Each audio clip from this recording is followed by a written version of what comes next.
Hola amigos, ¿cómo están? Bienvenidos a Feedback Comunicación Empresarial. Soy Pedro Guerrero, creador de contenidos en Feedback Comunicación Empresarial, y hoy tenemos a un invitado muy especial con quien hablaremos sobre la animación 3D en el Perú. Él es instructor certificado por Autodex desde el 2005 con más de 30 años de experiencia en animación 3D. Miembro del ACM SIGGRAPH desde 1998. Fue ponente en el Autodex University del 2007 y 2009 en Las Vegas, Nevada, Estados Unidos. Y desde el 2008 es evaluador certificado por Autodex para Latinoamérica. Hablamos de Alfredo Villalobos. Bienvenido, Alfredo. Encantados de tenerte en Feedback Comunicación Empresarial.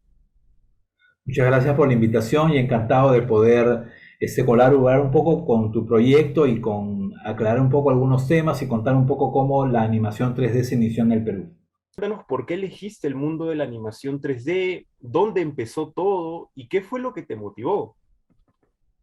Bueno, la historia es un poco larga porque realmente se sumaron muchos factores, ¿no? La animación 3D, en primer lugar, desde sus inicios, cuando la gente de ILM desarrolló esta máquina que se llamaba Pixar, que luego se convirtió en una empresa. Bueno, obviamente la inversión en este tipo de tecnología era muy costosa, superaba $1.000.000 una computadora que pudiera hacer eso y se trabajaba bajo procesadores RISC, ¿no? Que eran los procesadores que se usan en la NASA para poder hacer los vuelos interespaciales. Entonces, ellos en un inicio, cuando desarrollaron la tecnología, te digo, no existía el mouse. El dispositivo de interfase con una pantalla era la tableta, ¿no? Que ahora también se usa, pero era muy costosa. Entonces, los requerimientos técnicos eran muy grandes y definitivamente solamente podían manejar una máquina de ese tipo o traer una máquina de ese tipo al Perú, un canal de televisión. En ese momento, en el año, estoy hablando 82 aproximadamente, ellos hacen un convenio con una empresa americana que estaba revendiendo equipos de segunda porque la tecnología creció muy rápido en la animación 3D y ya se comenzaba a desarrollar estos software en plataformas como PCs, ¿no? Estoy hablando de procesadores 8086 que requerían cargar su sistema operativo en un disquete. Luego vinieron los primeros discos duros de solamente 250 megas. Yo soy de esa época, ¿no? Y habían disquetes de 12 pulgadas. Entonces Panamericana compra este equipo. Sí, el equipo llega en el año 86 luego de varias negociaciones. Y yo en paralelo estudiaba ingeniería electrónica en San Marcos y estudié ingeniería mecánica en la Católica. En mi época era muy difícil ingresar a la universidad.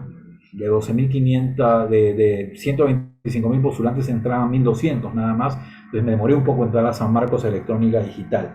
En ese periodo de buscar entrar a la universidad y las huelgas, porque yo he estudiado en los 80, donde había terrorismo, en San Marcos, que era la CUN inclusive, hubieron muchos periodos en que no había clases y yo estudié inglés y estudié también diseño porque una de las cosas que vinculaba la mi interés por la ingeniería era el dibujo. Para mí fue muy triste que en electrónica cuando empezaron los cursos de dibujo solamente lineal y se acabó dibujo, ¿no? Entonces yo también continué el tema de dibujo de arquitectura, hice hasta maquetas y un amigo de la promoción en la universidad entró a trabajar a Panamericana el tema de microondas.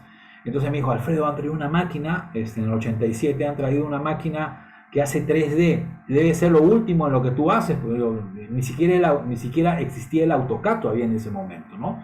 Yo soy alumno de la versión 2 de AutoCAD. Entonces, voy un día a visitar porque él me invita y la verdad que me interesó y dejé mi currículum, ¿no? Cosa muy curiosa, años después, estoy hablando del 88, es que me llaman del canal y me dicen, ¿usted es arquitecto, ingeniero? No, no le digo estudio ingeniería electrónica, pero voy a dejar la universidad porque hay mucha huelga y me meto a Cibertec. Entonces, bien, mi experiencia en Cibertec, dicen, este señor sabe de computación. No había la UPC. Ven que tengo experiencia en el manejo de diseño, que era el perfil del animador de esa época, y ven que yo hablaba inglés. Entonces, todo el software que era de segunda no vino nuevo, vino una cosa, lo que pudieron rescatar de esa compra, tenía algunos cuantos manuales, y yo es que entro a lo que se llama Cubicon, que luego en el tiempo encuentro el dominio libre, ¿no? Porque una de las primeras softwares y compañías que hicieron desarrollo 3D para computadora se llamaba Cupicon Corporation, ¿no? Entonces ahí es que entro y la verdad que es como cuando Chaplin ve su sombrero y automáticamente conectaron, ¿no? Y se crea su personaje. Yo también me senté en la máquina, yo no tenía computadora, en Cybertech teníamos lo que era el turno C, a las 10 de la noche cerraban la reja de Cybertech y nos quedábamos hasta las 7 de la mañana el día siguiente, los que no teníamos computadora, porque era inaccesible en ese momento una computadora para un estudiante. Entonces ahí es que nace esa vinculación, ¿no? Y me fue muy fácil aprender a manejar el software. Te digo que se manejaban los comandos y se dibujaba todo con las flechitas del teclado. Teníamos una tableta solo para digitalizar algunas figuras muy particulares y lo que se hacía en un inicio eran flying logos, ¿no? Y así es que nace. Tenemos que remontarnos al 2005, ¿no? Donde justamente Piratas en el Callao se convirtió en la primera película peruana y latinoamericana en 3D. ¿Cómo era la animación 3D por aquellos años? No estamos hablando hace mucho, unos 16 años, ¿no? ¿Y qué ha evolucionado desde entonces también? Realmente la animación 3D no tiene más de 40 años, ¿no? Es muy reciente. Ustedes pueden entrar ahora a Netflix o a cualquier plataforma y van a encontrar un poco la historia de cómo empezó esto. Todos son personas de mi edad, 60, 61 años, y hay que ser un poco justos porque la primera película latinoamericana, es más, la primera película en 3D se comenzó en Brasil. Yo te he adjuntado en información la película brasileña que se llama Cassiopeia, ¿no? La película Cassiopeia fue hecha en Brasil por una productora, es más, hay un DVD inclusive de la película.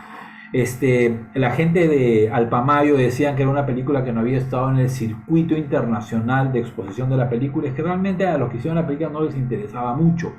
Es más, Cassiopeia inclusive le gana a Toy Story, que fue la primera película 3D comercialmente exitosa a nivel mundial, porque ellos la empezaron a hacer en el 92 y Toy Story se empezó a hacer en el 93. Cassiopeia se exhibió en las salas de televisión de cine de Brasil en el año 96, 9 años antes que Piratas en el Callao, ¿no? Entonces, en ese momento, y si ves el póster que te he mandado de Cassiopeia, todas las figuras eran muy geométricas, tenían que ver con esferas, con conos, con cilindros, ¿no? Se le llaman también figuras de revolución. Si tú agarras media esfera y la rotas, medio círculo, perdón, y lo rotas, es una esfera. Entonces, todas las figuras en ese momento eran de revolución y el gran problema en la animación 3D era la cantidad poligonal. La cantidad poligonal tenía que ver con la cantidad de píxeles y el proceso de iluminación. Es un tema muy complejo que simplifica con una palabra que parece sencilla, que se llama render, pero que involucra hasta millones de dólares, ¿no? Para hacer, por ejemplo, King Kong, se usaron 1000 computadoras, ¿no? Y se trabajó en Australia, ¿no? Con esas mismas máquinas se hicieron después la saga de los Hobbits y todo lo que tiene que ver con estas películas en Australia, ¿no? Justo estamos hablando de películas, ¿no? Pero ¿cuál es la diferencia entre animar para películas y videojuegos, que hoy también es una industria muy grande? Es una industria mucho más grande inclusive que el cine, ¿no? Tú puedes lanzar un súper éxito y te puede generar en un fin de semana en Estados Unidos 100 millones de dólares, es lo que normalmente se genera allá, pero un juego te puede generar 1000 millones de dólares, ¿no? Porque inclusive hay preventa, no hay que vender, el producto básicamente se descarga y ahora los desarrolladores y las nuevas plataformas que existen te permiten desarrollar el juego en línea y tener inclusive un plus y pagas un poquito más para tener las últimas actualizaciones o novedades del juego, ¿no? Entonces hay un mercado muy grande para el contenido 3D. Para hacer un proyecto de ese tipo, lo primero que hay que hacer es una buena historia, ¿no? Dicen que el guión de Shrek costó más de 5 millones de dólares. Todo el mundo se acuerda de esa palabrita de veras de veritas que dice el burro, ¿no? Ese es un tipo, tiene que ser un genio que conecte el diálogo con el público espectador, ¿no? Entonces, los contenidos 3D, inclusive ahora en nuestro país, si tú entras y navegas en las redes y en los puntos de aplicación del Estado, vas a ver que hay mucho desarrollo de contenido en 3D, porque quieren contar, por ejemplo, en orientación sexual, cómo te puedes colocar un preservativo. Entonces, hacerlo de manera gráfica como humanos no es bueno, no se ve bien, pero hacerlo en animación es mucho más explícito, mucho más sencillo. Es más, es un negocio que ahora está permitiendo a mucha gente con pequeños talleres desarrollarse, ¿no? En Latinoamérica, no sorprende de que los principales desarrolladores de contenido y de la parte de la historia sean los brasileños y los uruguayos, ¿no? Es más, buena parte de Star Wars, diseño de las naves, diseño de los personajes, de los escenarios, se han hecho en Uruguay, se han hecho en Brasil y también se han hecho en Centroamérica. ¿Cuáles son los más usados en esta industria del 3D? Y particularmente, ¿no? Cuéntanos tu experiencia con ellos y cuál es el que prefieres. Ya, bueno, realmente por mi formación de ingeniería yo siempre me orienté más a los software de Autodesk. En un principio manejé Softimage, luego manejé Maya, ¿sí? Y tuve la oportunidad de conocer Houdini porque hay dos eventos importantes que yo les recomiendo a todos ustedes ahora que se reactiven los viajes a Estados Unidos que deben de participar. Uno es el SIGGRAPH, que es orientado a diseñadores. El SIGGRAPH se creó al año siguiente que se creó la primera computadora ENIAC, ¿no? Donde había una conferencia y se reunía toda la gente que hacía diseño en computadoras, ¿no? Ahí se lanzó el primer escáner a color. Inclusive hace poco hubo una celebración donde la primera mujer escaneada, que fue una chica de Playboy, la invitaron y es una ancianita obviamente ahora, ¿no? Entonces el SIGGRAPH es muy importante, es entre julio y agosto y se desarrolla en Estados Unidos y últimamente se ha hecho también en Canadá. También hay un SIGGRAPH en Japón y hay un SIGGRAPH también en Europa. Y el otro evento que tiene que ver mucho con cine y televisión es el NAB, donde yo casi voy todos los años, ese es en Las Vegas. Entonces ahí tú puedes ver esta tecnología y tuve la oportunidad de conocer Houdini, ¿no? El nombre del mago, era un super software. Te voy a decir de que el software anterior a Maya, que era el más potente porque Houdini y Maya eran los que competían en películas, costaban $36,000 aproximadamente la licencia, ¿no? Y el anterior a Houdini era el Alias Wavefront, ¿no? Entonces, los softwares nacieron en un garaje como Steve Jobs, que también empezó su compañía en un garage, ¿no? Y lo que hacían veían una tecnología, por ejemplo, de coloreado y otra de iluminación y decían, vamos a juntarnos y creemos un software. Entonces, en el caso de 3D Studio, lo desarrollaron los estudiantes de la Universidad de Berkeley en un equipo que se llamaba, en ese momento no recuerdo el nombre, este señor tenía un equipo de desarrollo, Kinetic se llamaba este grupo, y desarrollaron un software que quería hacer realidad virtual. O sea, quería conectar cosas, no quería abrir una puerta, querían cerrar una puerta y encontraron en el código del AutoCAD mucha compatibilidad con su desarrollo de software. Entonces Autodesk compra la versión 1 del 3D Studio. Yo usé la versión 2 del 3D Studio y me compré originalmente la versión 4. Estoy hablando de una inversión de casi $8,000, ¿no? Te venían 12 disquetes y tu plug ese que se colocaba en la computadora atrás. Y me orienté más a eso porque como formación de ingeniero también era un software mucho más estructurado. Maya, que antes se llamaba Alias Wavefront, es la suma de ciertos softwares, pero con una particularidad. La mitad de ellos son europeos. Entonces, vas a ver, por ejemplo, que el menú de materiales tiene una distribución muy diferente a otras partes del software y es un poco complejo. En animación 3D se dice que el software es amigable o poco amigable, ¿no? Inclusive hay un software que se llama Cinema 4D que se desarrolla en Japón.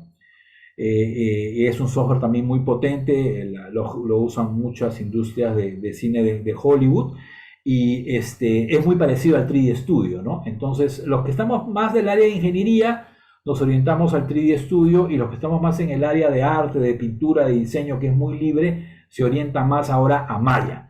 Pero cosa curiosa, esas compañías que invertían mucho dinero en el desarrollo del software pagaban un montón de plata a los ingenieros que lo desarrollaban. Pero como la piratería, no solamente en nuestro país, en todo el mundo creció, ya no había tantos usuarios del software y ya no había cómo pagarle esa plata. Entonces, de un momento comenzaron a cerrar. Hay programas como Topaz, Cristal, que llegaron al país, que eran top en tecnología y fueron absorbidos por otras empresas.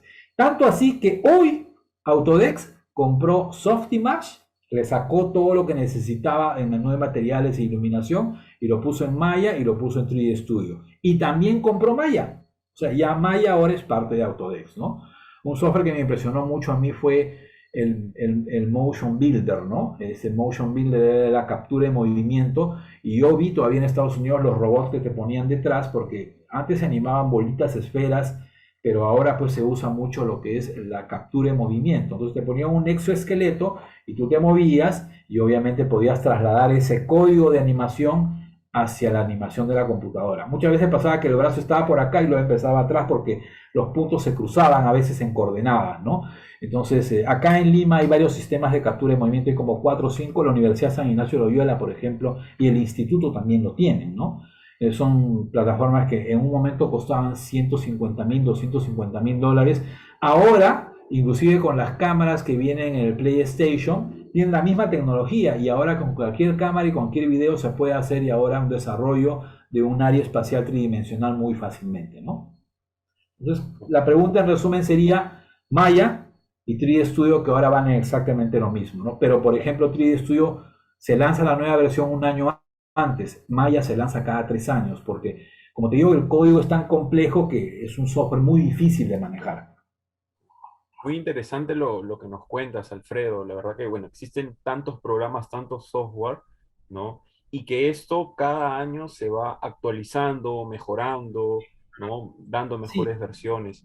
Ahora, cuéntanos, Alfredo, de todos los trabajos que has podido realizar, ¿cuál es el que te ha hecho sentir más orgulloso? Porque considero que dentro, cuando una persona realiza un trabajo, siempre le tiene un cariño especial a un trabajo que realizó, ¿no? sí, bueno, en un momento determinado desarrollé muchos trabajos para varios canales de televisión. Mi especialidad era hacer los logotipos o los flying logos, ¿no? Cosas que entraban y se armaban o evolucionaban, ¿no? Han habido varios que me han gustado, ¿no? Yo en un momento determinado fui la cabeza panamericana en todo el cambio de imagen cuando entraron los nuevos dueños después de lo de Delgado Parker.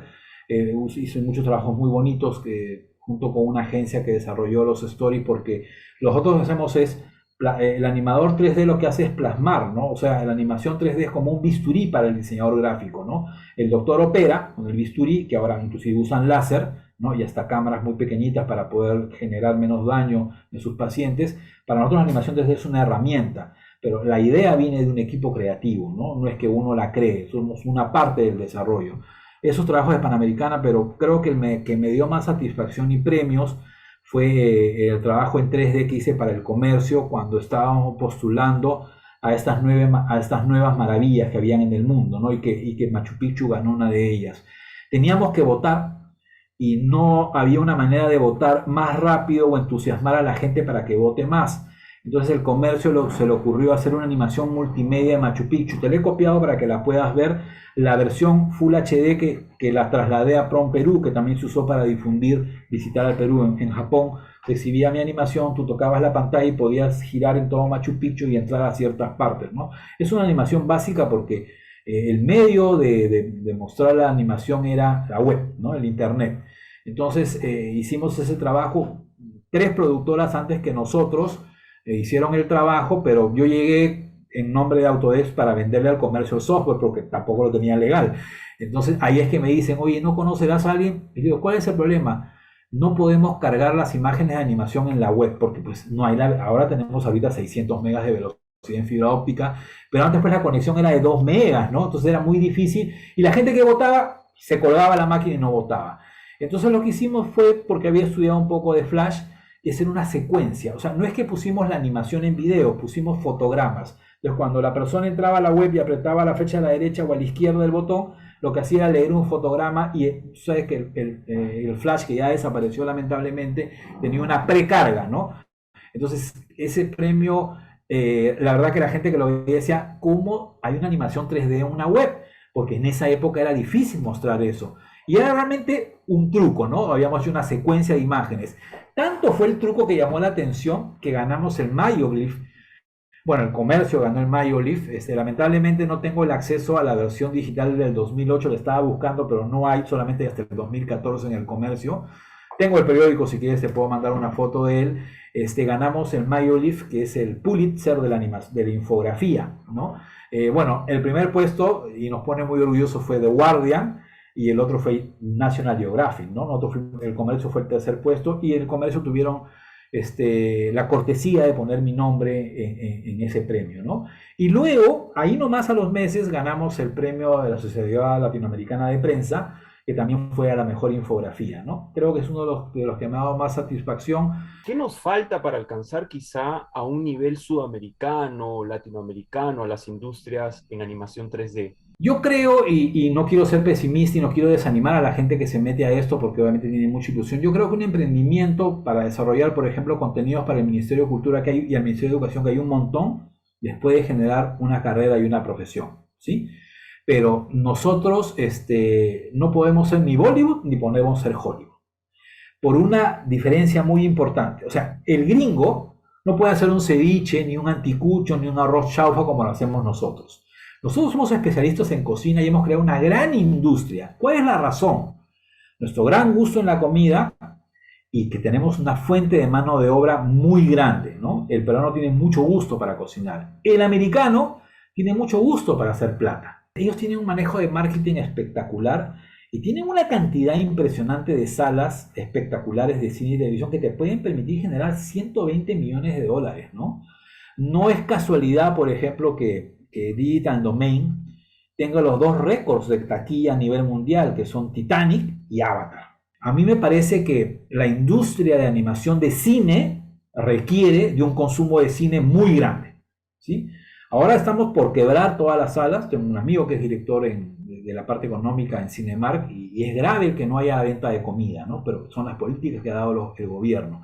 Entonces, si no tenemos una industria de consumo, va a ser muy difícil que los que producen las películas puedan sobrevivir. Entonces, yo lo que creo es que primero tiene que haber un manejo adecuado del software. La formalidad también se cierra puertas, ¿no? A la empresa argentina y a la empresa peruana que hicieron estas películas no les abrieron las puertas en el extranjero porque estas empresas también dependen de las empresas que producen los software, ¿no? Y si no eres formal, ¿no?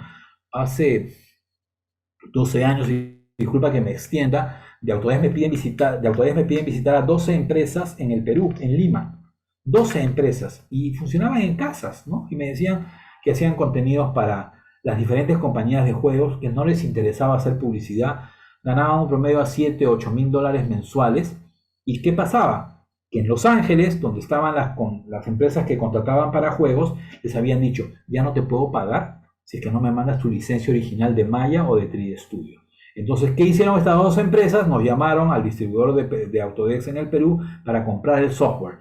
Porque, claro, no era lógico que facturaras 12 mil dólares mensuales y no tuvieras un software que vale 3.500, ¿no? Entonces, el tema de la informalidad es una gran barrera también en todos los aspectos, ¿no? No digo solamente en el de animación, pero sí, si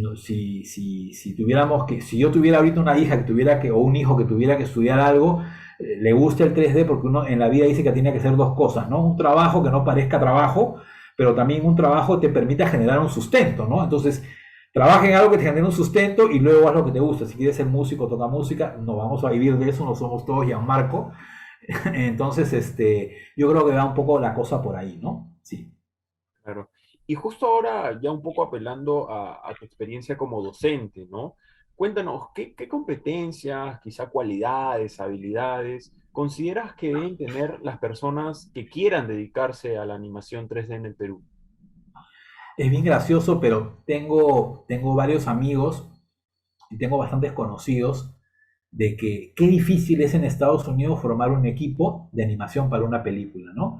El ego de estos muchachos es muy alto porque realmente hay gente muy talentosa. Está ahorita, si ustedes ven en Netflix, hay una serie que dice las películas que nos hicieron a nosotros, ¿no? The Movies That Made Us, ¿no?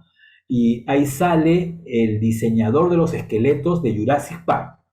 Es un tipo que lo expulsaron de ILM 5 veces. O sea, lo expulsaron simplemente 5 veces. No se bañaba. Steve Jobs no se bañaba cuando trabajaba en Atari. Lo hicieron trabajar en la noche porque el tipo, la verdad, pestaba tanto y era un tipo bastante soberbio, ¿no? Yo creo que la empatía es un elemento muy importante que yo creo que no solamente en animación, en toda carrera uno debe desarrollar. Si tú eres un súper profesional y no te vendes correctamente, pierdes. Y el otro es el idioma inglés. Yo, la verdad, he estudiado casi 4 años inglés, no lo practico mucho, no lo hablo muy bien, no lo entiendo muy bien, también no entiendo una canción, tengo que escucharla varias veces para interpretar qué es lo que dicen, pero sí lo escribo muy bien, sobre todo el técnico, ¿no?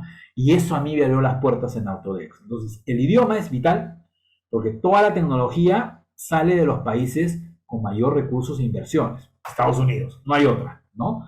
Y definitivamente el ser empático es bien difícil conseguir gente de ese tipo, ¿no? Muy difícil. Claro. Alfredo, quiero agradecerte por tu tiempo, por compartir tus conocimientos, tus experiencias hoy con nosotros. La verdad que nos has ayudado a entender un poco más este mundo, esta industria de la animación 3D en el Perú, que como nos contabas es relativamente joven, ¿no? Pero que definitivamente una de las barreras con las que choca, con las que se encuentra, es la informalidad. Y esperemos que eso no suceda, ¿no? Gracias nuevamente por tu tiempo y por habernos dado la oportunidad de conversar aquí en Feedback Comunicación Empresarial y obviamente seguro te tendremos en otra ocasión. Encantado, encantado. Y bueno, ahí tienes también varios animadores en el Perú. Hay un muchacho que ha trabajado en Happy Feet, Pierre Salazar. Él está ahorita con Aimbo en Europa haciendo el lanzamiento y haciendo algunas correcciones a la película. También está el mismo Eduardo, que ha tenido una experiencia muy, digo, ciertos, una sana envidia ajena a veces, ¿no? Por no haber no participado en una película 3D en el país.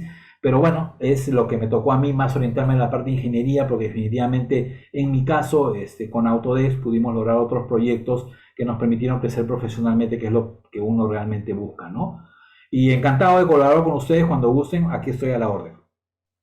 Muchas gracias, Alfredo. Y ustedes, amigos, por favor, no se olviden que pueden seguir a Feedback Comunicación Empresarial en todas las redes. Nos encuentran en Facebook, en Twitter, en Instagram, en LinkedIn, en YouTube, donde podrán revisar esta entrevista y muchas otras, además del contenido de valor que siempre buscamos para ustedes. Hasta una próxima oportunidad.